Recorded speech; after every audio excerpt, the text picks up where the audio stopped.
कहानी का शीर्षक है गंगा स्नान। मैं मर जाऊंगी तभी तुम लोग गंगा मैया के पास ले जाओगे मुझे। अपने पोते निखिल को पास से गुजरते देखकर दादी ने आखिरी दांव मारा। क्या हो गया दादी? निखिल ने पूछा। कितने दिन हो गए गंगा मैया में डुबकी लगाए, कोई नहीं सुनता। तेरे पापा को बोला तो उसे सारे काम करने की फुर्सत है, बस मेरी ही कोई नहीं सुनता। अब तो लगता है मेरी अस्थियां ही जाएंगी गंगा मैया में। दादी रुआसी होकर बोली। निखिल का दिल पसीज गया। पास बैठे उसके पापा, जो सारी बात सुनकर भी अनसुना किए बैठे थे, उनसे कहा, क्या पापा, लेते चलो ना दादी को गंगा स्नान को, कितना मन है इनका। उन्होंने कहा, इसके मन से क्या होता है, उम्र हो गई है, ठीक से चल नहीं पाती, कैसे करेगी स्नान। बच्चों के जैसी जिद करती है, इसके भले के लिए मना करता हूँ, नहीं समझती। पापा, आप ही तो कहते हैं बच्चे बूढ़े एक समान हैं। मैं भी चलता हूँ साथ में, ध्यान रखूँगा दादी का। अब तो चलो, निखिल ने आग्रह करते हुए कहा। दूसरे दिन कार में बैठते ही दादी का चेहरा दमक रहा था, मानो बरसों की मुराद पूरी होने वाली है। ये पैकेट कैसा है दादी? इसमें क्या है? निखिल ने एक बड़े से पॉलीथीन के पैकेट को टटोलते हुए पूछा। इसमें पिछले साल की गणेश लक्ष्मी की मूर्तियाँ हैं और कुछ पूजा की फालतू चीज़ें, वही विसर्जित कर दूंगी। दादी ने उसके हाथ से पैकेट ले लिया। पर वहाँ क्यों?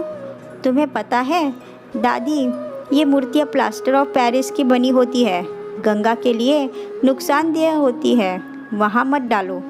चुप कर, बड़ा आया मुझे समझाने। माँ सब समा लेती है अपने अंदर, सब पवित्र हो जाता है। माँ गंगा को तुम लोग क्या समझोगे?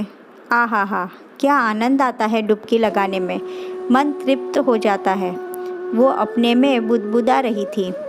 पर जैसे ही सब लोग वहाँ पहुँचे, ये क्या, तट के किनारों पर गंदगी ही गंदगी, गात, पॉलीथीन, शैम्पू, साबुन के पैकेट, पूजा की वैसी सामग्री जो घर में बेकार हो जाती है और लोग जिन्हें कहीं और फेंकना पाप समझते हैं, वो सब यहाँ सड़ने के लिए छोड़ जाते हैं। एक तरफ कुछ लोग नहा रहे थे, थोड़ी दूर पर एक आदमी अपने भैंसों को नहला रहा था। गंगा में सब पवित्र हो रहे थे। दादी का चेहरा मलिन सा हो गया, फिर भी हिम्मत करके बेटे और पोते के सहारे सीढ़ियाँ उतरने लगी। पानी कम हो गया है बहुत, दादी का स्वर धीमा था। चलो आप डुबकी लगा लो एक, फिर चलो घर, निखिल ने कहा। जैसे ही दादी ने डुबकी लगाई, उनका सर एक बड़े से पॉलीथीन में फंस गया। निखिल ने जल्दी से उसे निकाला और बोला, हो गई ना एक डुबकी दादी, अब चलो। बुझे मन से दादी बाहर निकली। एक बार पलटकर नम आँखों से माँ गंगा को देखा। स्मृतियों में कलकल बहती गंगा तैरती लगी। दादी, इस पैकेट का क्या करना है? निखिल ने घर से लाए पैकेट को दिखाकर पूछा। इसे ले चल वापस, कहीं मिट्टी में दबा देना, दादी ने रुंधे गले से जवाब दिया। मन चंगा तो कटौती में गंगा।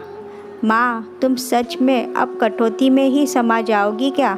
दादी की आंखों से गंगा की बूंदें छलक पड़ी।